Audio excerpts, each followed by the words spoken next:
Good evening. Two men who violently assaulted another man with a baseball bat in Sussex have been jailed. Anthony Lee and George Cranford struck their victim at a house in Storrington in February 2020. The pair also punched and kicked the 22-year-old, causing a head injury and a fractured elbow. Lee has been jailed for 4.5 years. Cranford has been jailed for 15 months. A Hampshire MP is urging pet owners to better protect visitors after she and a fellow Conservative were bitten by dogs while canvassing. Flick Drummond, the MP for Meon Valley, needed medical treatment after the incident last week. She says it's the first time in 30 years it's happened to her. Renee Liu, a candidate for Whiteley in Shedfield, was also bitten in a separate incident while posting leaflets through a letterbox. You know, they didn't control the dog properly. Also, the letterbox, they should have some frame to protect the door, and in case people, deliver the letter, be caught by the finger if you have a dog. But obviously, they didn't do it. They thought their dog won't bite. More than half of those eligible for a COVID spring booster jab in the southeast have been given their vaccination. Within just 6 weeks of the latest phase of the rollout, more than 530,000 people have been jabbed. The NHS is now encouraging anyone who is over 75, care home residents and those who are immunosuppressed who have not yet taken up the offer to come forward. A ship carrying more than 100 wreaths has begun its journey from Southampton to New York in honour of VE Day.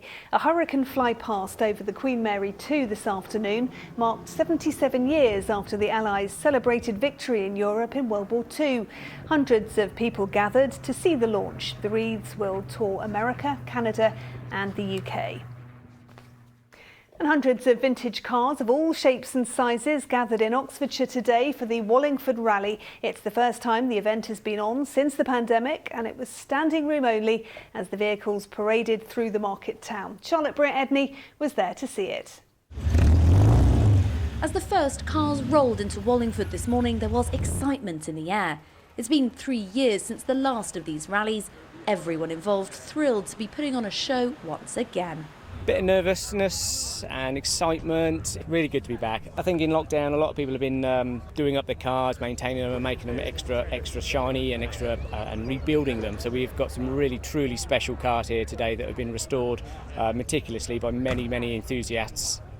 And every car here has a story. This 1933 Austin 7 was towed out of a hole in a back garden and lovingly restored. It's my pride and joy. Anything happened to it will be lost. I had the fun of building it, and now I've got the fun of driving it. And soon they were off. Old, new, small and large, all types of vehicle were on display. It's like coming home, really. I get so emotional with it.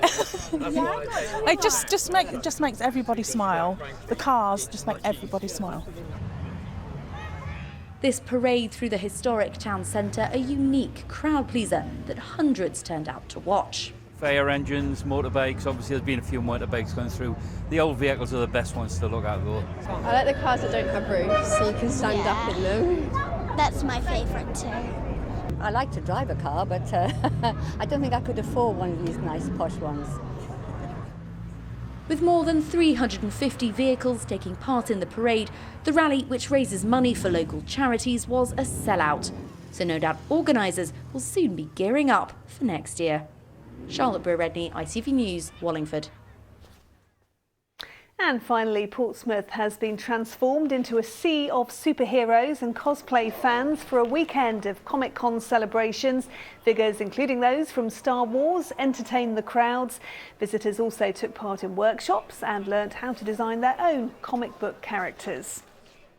Let's have a look at the weather forecast now with all the details. Here's Philippa.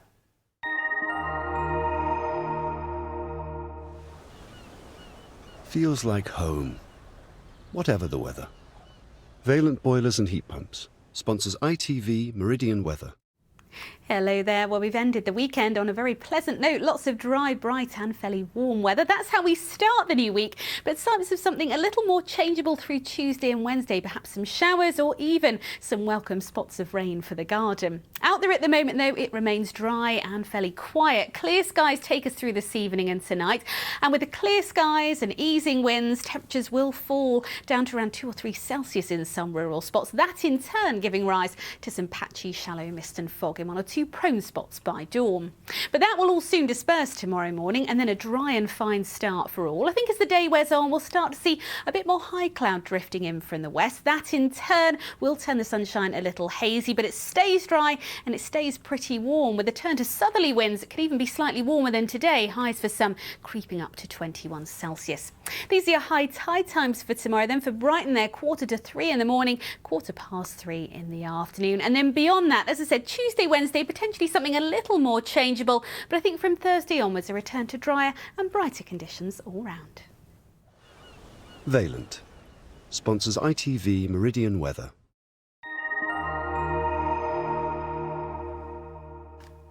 Thanks, Philippa. Well, that's it from the weekend team. We will be back bright and early with Good Morning Britain tomorrow from 6 a.m. Much more on our website in the meantime, but from all of us here, have a very good evening. Bye-bye.